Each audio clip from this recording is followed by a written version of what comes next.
Hello friends, welcome all of you मार्गदर्शन the learning world में प्रस्तुत है घटना चक्र नागरिक शास्त्र श्रृंखला का 28वां भाग। यह वीडियो सीरीज विशेष रूप से उत्तर प्रदेश माध्यमिक शिक्षा सेवा चयन बोर्ड, उत्तर प्रदेश लोक सेवा आयोग एवं अन्य परीक्षा संस्थानों द्वारा आयोजित TGT, PGT, GDC, GIC, LT grade, net set, JRF परीक्षा दृष्टि से अत्यंत महत्वपूर्ण है। इस वीडियो में हम भारतीय संविधान, राष्ट्रीय आंदोलन एवं संवैधानिक विकास संबंधित प्रश्नों को देखेंगे। तो चलिए शुरू करते हैं आज का वीडियो। पहला प्रश्न है, प्रांतीय स्वायत्तता का प्रावधान किसके अंतर्गत किया गया था?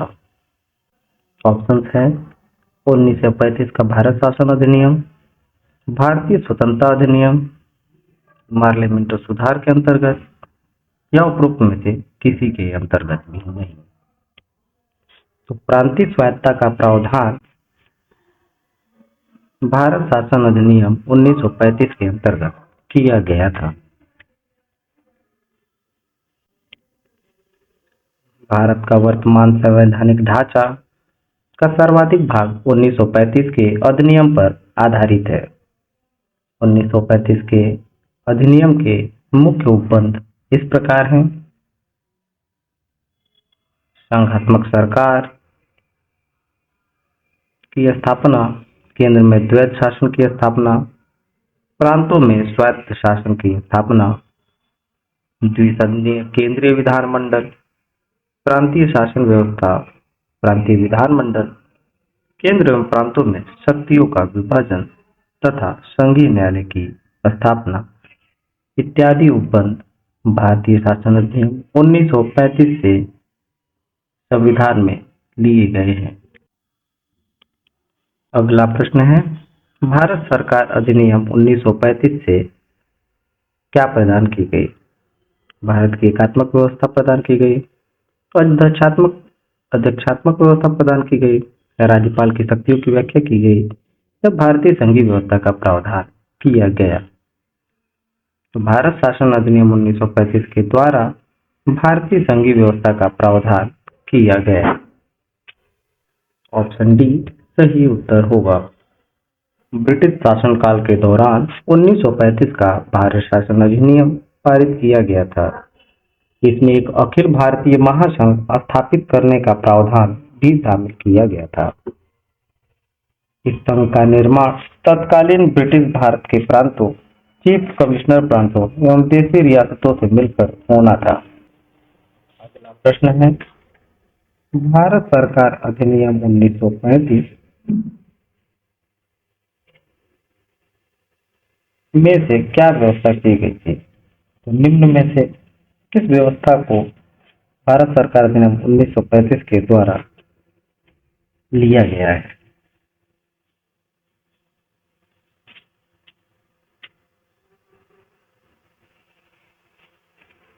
अखिल भारतीय संघीय व्यवस्था का प्रावधान भारत सरकार अधिनियम 1935 के द्वारा भारतीय संविधान में लिया गया है।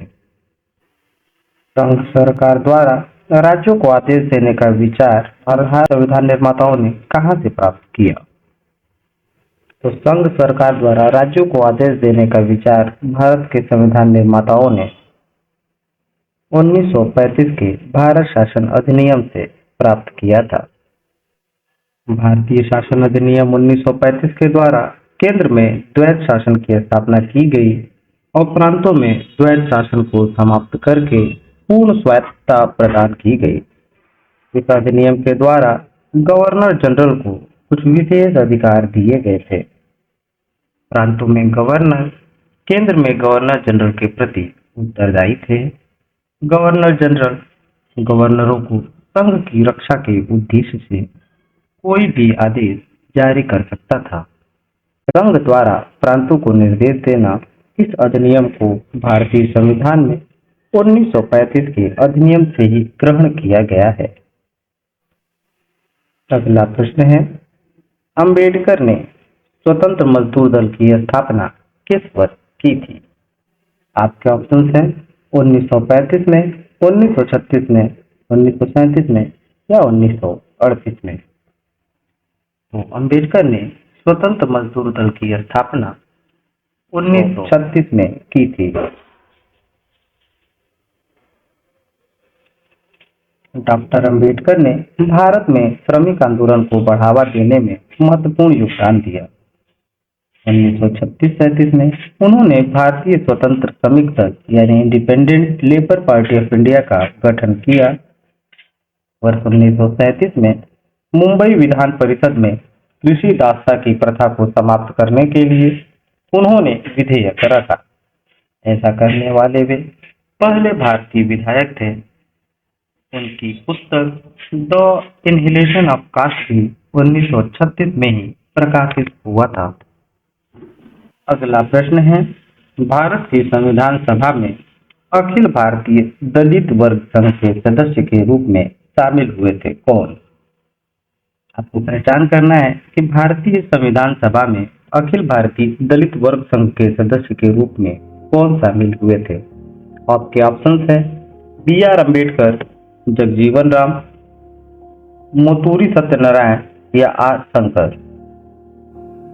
तो अखिल भारतीय दलित संघ वर्ग के सदस्य के रूप में जगजीवन राम भारतीय संविधान सभा में शामिल हुए थे। संविधान सभा के लिए निर्वाचित सदस्यों में भारतीय जनजीवन के प्रत्येक क्षेत्र की उत्कृष्ट विभूतियां सम्मिलित थीं। उनमें भारत के विभिन्न दलों के अध्यक्ष एवं नेता शामिल थे। उदाहरण के लिए भारतीय राष्ट्रीय कांग्रेस से जवाहरलाल नेहरू, अखिल भारतीय दलित वर्ग संघ से जगजीवन राम और अखिल भारतीय अनुसूचित जाति संघ से डॉक्टर B.R. अम्बेडकर इत्यादि।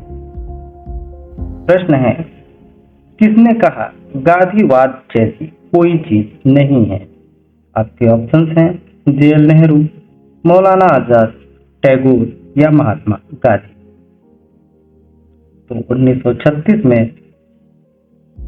महात्मा गांधी ने ही कहा था कि गांधीवाद जैसी कोई चीज नहीं है। गांधी जी के नीतियों एवं सिद्धांतों को प्रायः उनके समर्थक गांधीवाद कहकर संबोधित किया करते थे।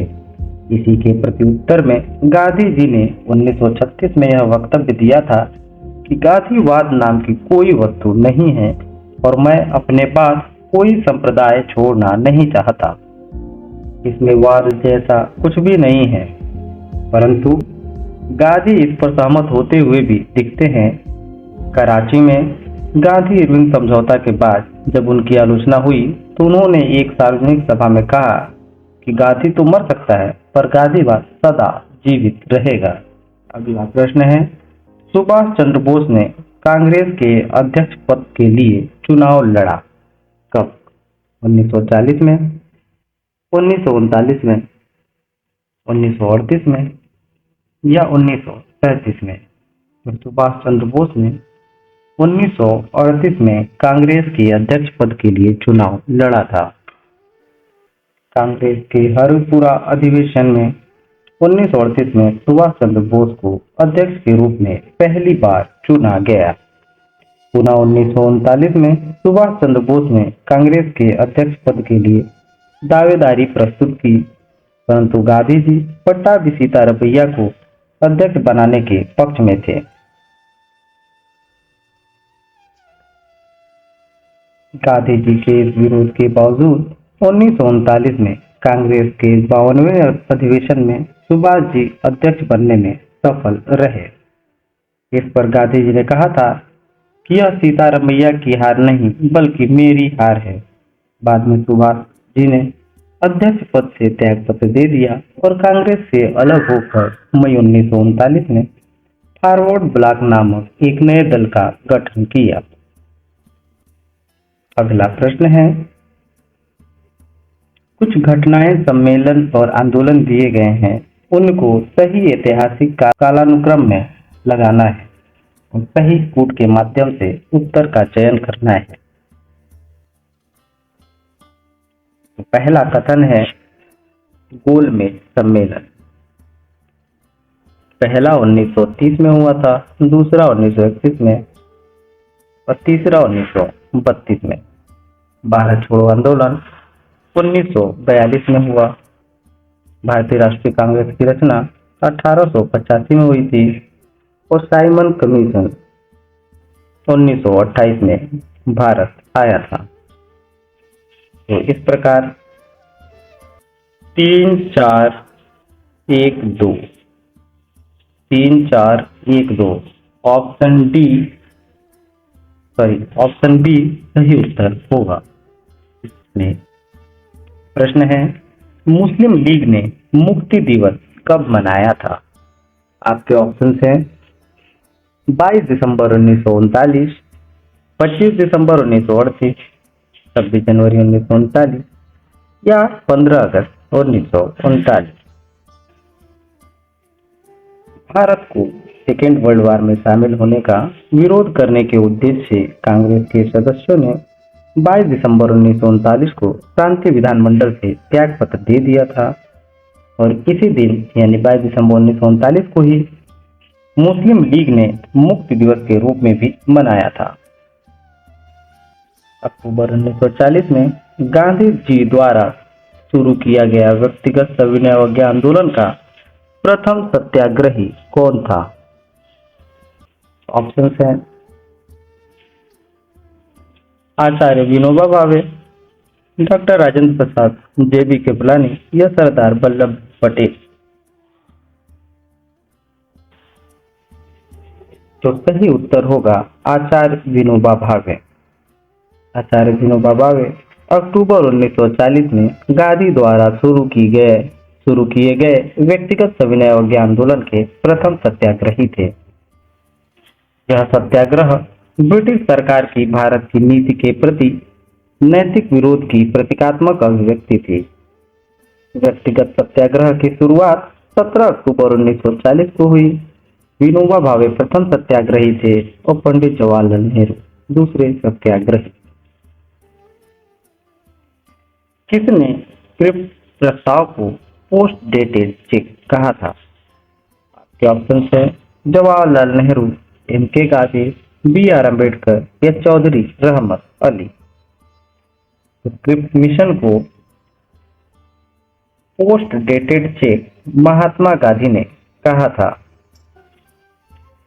सेकेंड वर्ल्ड वॉर में मित्र राष्ट्रों की स्थिति जब कमजोर पड़ने लगी तब मित्र राष्ट्रों के दबाव के कारण ब्रिटिश प्रधानमंत्री चर्चिल ने भारत का सहयोग प्राप्त करने के लिए ब्रिटिश मंत्रिमंडल के एक सदस्य स्टेफोर्ड क्रिप्स के नेतृत्व में एक मिशन भारत भेजा। क्रिप्स मिशन ने 22 मार्च 1942 को भारत पहुंचकर युद्ध के बाद भारत को एक डोमिनियन स्टेट का दर्जा देने का प्रस्ताव रखा।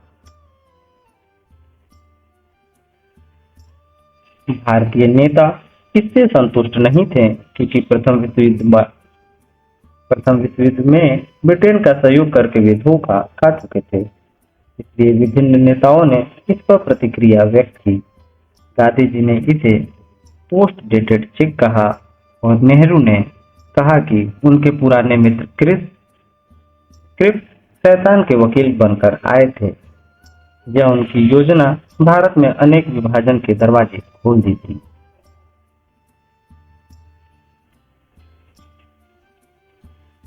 प्रश्न है, संविधान सभा का गठन किसके द्वारा प्रस्तावित किया गया था?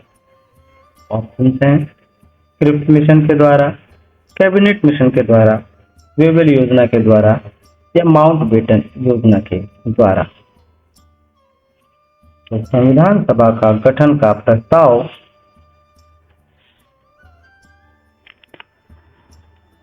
क्रिप्स मिशन के द्वारा किया गया था। क्रिप्स मिशन के तहत युद्ध के पश्चात भारत को डोमिनियन स्टेट का दर्जा दिए जाने का प्रस्ताव था। इसके साथ ही क्रिप्स मिशन द्वारा संविधान निर्माता निकाय की रचना के लिए प्रस्ताव किया गया। प्रश्न है, कैबिनेट मिशन योजना के अंतर्गत संवैधानिक सभा के चुनाव आयोजित किए गए कब? जुलाई 1946 में, दिसंबर 1946 में, जनवरी 1947 में या अगस्त 1947 में। कैबिनेट मिशन योजना के अंतर्गत संवैधानिक सभा के चुनाव का आयोजन जुलाई 1946 में किया गया था। कैबिनेट मिशन योजना के अंतर्गत संविधान सभा के गठन हेतु जुलाई अगस्त 1946 में चुनाव आयोजित किया गया। ब्रिटिश भारत के राज्य क्षेत्र के लिए आवंटित कुल 296 सीटों पर चुनाव हुआ था, जिसमें कांग्रेस को 208, मुस्लिम लीग को 73 और छोटे एवं निर्दलीय सदस्यों को 15 सीटें प्राप्त हुई थी। संविधान सभा का चुनाव अप्रत्यक्ष रूप से हुआ था, जिसमें विधानसभा के निर्वाचित सदस्यों ने भाग लिया था। प्रश्न है, कौन सुमेलित नहीं है? वायसराय और घटना दिया गया है, इसमें से गलत सुमेलित युग्म की पहचान करना है। लॉर्ड इरविन क्रिप्स मिशन, तो ये सुमेलित नहीं है। लॉर्ड बेवेल शिमला पैक्ट से सुमेलित हैं। लॉर्ड चेम्सफोर्ड 1919 के अधिनियम से संबंधित हैं। लॉर्ड माउंटबेटन पाकिस्तान की मांग से संबंधित नहीं है। यानी इसमें 2 क्वेश्चन सुमेलित नहीं है। पहला लॉर्ड इरविन क्रिप्स मिशन से और लॉर्ड माउंटबेटन पाकिस्तान की मांग से। इस प्रकार 2 उत्तर सही होगा। के नेतृत्व में क्रिप्स मिशन 1942 में भारत आया था। इस समय भारत का वायसराय लॉर्ड लिनलिथगो थे। लिनलिथगो का कार्यकाल 1936 से 1944 था। तो स्पष्ट है कि विकल्प ए सही सुमेलित नहीं है। और 23 मार्च 1940 को मुस्लिम लीग का अधिवेशन लाहौर में हुआ था। इसकी अध्यक्षता मोहम्मद अली जिन्ना ने की थी।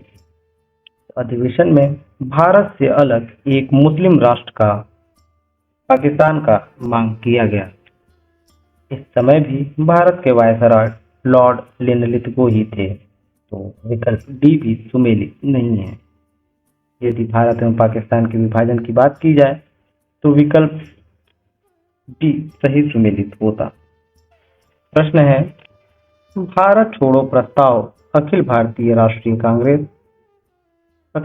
कांग्रेस समिति द्वारा पारित किया गया कब? ऑप्शन है जुलाई 42 को, अगस्त 42 को, अगस्त 43 को या अगस्त 44 को। भारत छोड़ो प्रस्ताव अखिल भारतीय कांग्रेस समिति द्वारा अगस्त 42 को पारित किया गया। कांग्रेस कार्य समिति ने वर्धा की अपनी बैठक में संघर्ष के निर्णय को स्वीकृति दे दी। अगस्त 42 में अखिल भारतीय कांग्रेस समिति की बैठक में भारत छोड़ो प्रस्ताव को अनुमोदित किया गया। अगला प्रश्न है, महात्मा गांधी द्वारा भारत छोड़ो आंदोलन किस वर्ष प्रारंभ किया गया था? आपके ऑप्शन हैं 1942, 1922, 1935 या 1918। भारत छोड़ो आंदोलन वर्ष 1942 में आरंभ किया गया। अगला प्रश्न है, भारत छोड़ो आंदोलन कब प्रारंभ हुआ था? 6 अगस्त 1941, 8 अगस्त 1942, 17 जुलाई 1943 या इनमें से कोई नहीं। भारत छोड़ो आंदोलन 7 अगस्त 1942 को बंबई के ऐतिहासिक ग्वालियर टैंक में अखिल भारतीय कांग्रेस कमेटी की वार्षिक बैठक में हुई, जिसमें वर्धा प्रस्ताव की पुष्टि हुई थी। थोड़े बहुत संशोधन के बाद 8 अगस्त 1942 को प्रस्ताव स्वीकार कर लिया गया और भारत की स्वतंत्रता संघर्ष के तहत अंग्रेजों के विरुद्ध भारत छोड़ो आंदोलन प्रारंभ करने की घोषणा की गई। 9 अगस्त 1942 को भारत छोड़ो आंदोलन प्रारंभ हुआ। तो 9 अगस्त 1942 ऑप्शन में नहीं है, इसलिए विकल्प डी सही होगा। उपरोक्त में से कोई नहीं। जब भारत छोड़ो आंदोलन प्रारंभ हुआ तो उसके साथ ही ऑपरेशन जीरो आवर के तहत महात्मा गांधी और अन्य चोटी के कांग्रेस नेताओं को गिरफ्तार कर लिया गया था। अगला प्रश्न है, 1942 के भारत छोड़ो आंदोलन की नायिका कौन थी? ऑप्शंस हैं डॉक्टर एनी बेसेंट, सुचिता कृपलानी, अरुणा आसफ अली या सरोजनी नायडू। तो 1942 के भारत छोड़ो आंदोलन की नायिका अरुणा आसफ अली थी।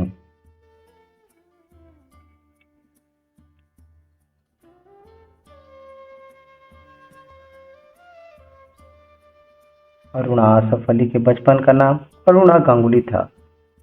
सन 1942 में भारत छोड़ो आंदोलन के समय इन्होंने बंबई के ग्वालियर टैंक के मैदान में ध्वजारोहण समारोह का आयोजन कराया। उनके इस साहसिक कदम से आंदोलन को ताकत मिली। भारत छोड़ो आंदोलन में वे पूर्णकालिक सक्रिय सदस्य बन गए। इस आंदोलन के समय वे अपने समाजवादी मित्रों के साथ भूमिगत हो गए ताकि आंदोलन का संचालन करने के लिए एक गुप्त केंद्र बनाया जा सके। सन 1943 में अरुणा आसफ अली को दिल्ली प्रदेश कांग्रेस समिति का अध्यक्ष चुना गया था। अगला प्रश्न है, किस अधिवेशन में मुस्लिम लीग ने यह नारा दिया, विभाजन करो और यहां से जाओ? कराची के 1943 के अधिवेशन में मुस्लिम लीग ने यह नारा दिया था कि विभाजन करो और यहां से जाओ।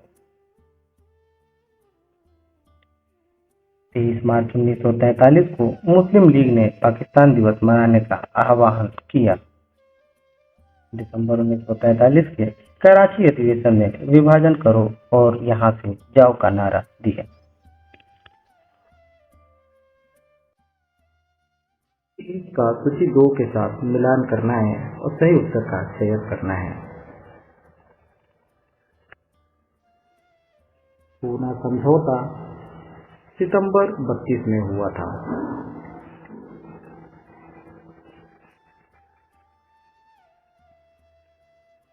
अगस्त प्रस्ताव 8 अगस्त 1940 को आया था। वर्धा प्रस्ताव 14 जुलाई 1942 और वेवेल योजना 4 जून 1945 को। तो इस प्रकार सही विकल्प उत्तर डी होगा। प्रश्न है, कौन सा युग्म सुमेलित नहीं है? तो गलत सुमेलित युग्म का पहचान करना है। साइमन कमीशन 1927 सही है। नमक सत्याग्रह 1930 ये भी सही है। गांधी इरविन समझौता 1931 ये भी सही है। जबकि वेवेल योजना 1944 गलत है। विकल्प डी सही उत्तर होगा। अक्टूबर 1943 में लॉर्ड लिनलिथगो के स्थान पर लॉर्ड वेवेल भारत के वायसराय बने। उन्होंने भारतीय संवैधानिक गतिरोध को समाप्त करने के उद्देश्य से एक विस्तृत योजना बनाई जो वेवेल योजना के नाम से जानी जाती है। वेवेल योजना की घोषणा जून 1945 में की गई, न कि 1944 में। इस प्रकार सही सुमेलित युग्म विकल्प डी नहीं है। अगला प्रश्न है, कौन कैबिनेट मिशन का सदस्य नहीं था? ऑप्शन है लॉर्ड वेवेल, एवी अलेक्जेंडर, लॉर्ड पैट्रिक लॉरेंस या सर स्टैफोर्ड क्रे।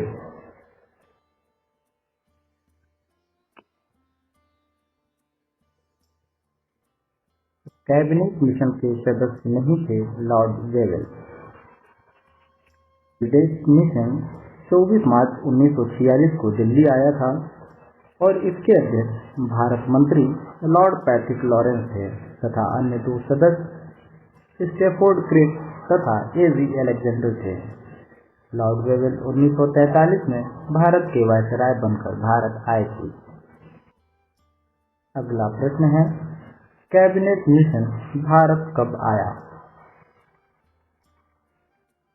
आपके ऑप्शन हैं 20 अप्रैल 1945, 24 अप्रैल 1946,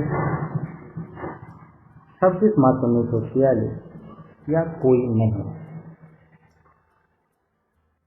कैबिनेट मिशन भारत 24 मार्च 1946 को आया था।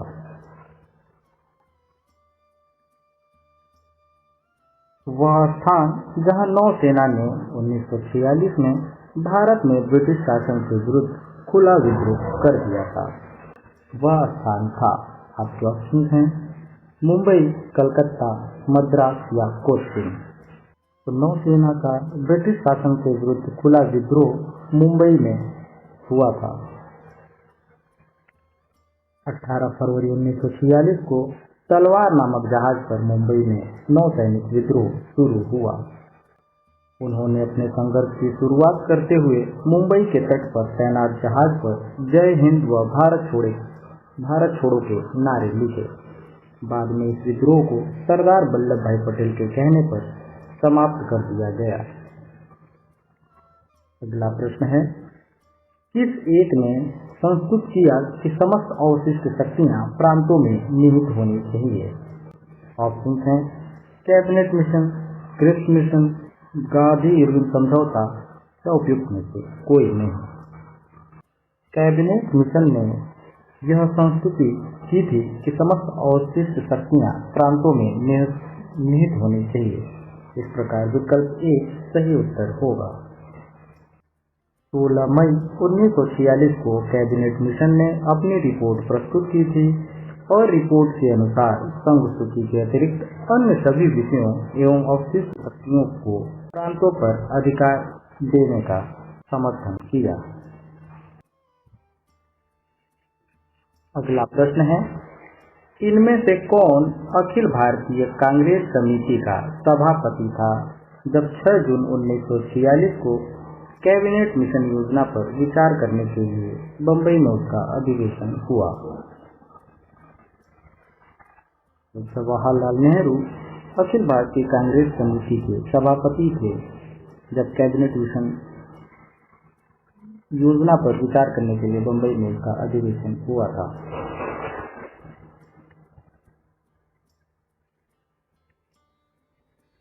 जून 1946 को बंबई में हुए अखिल भारतीय कांग्रेस समिति के सभापति जवाहरलाल नेहरू को चुना गया था।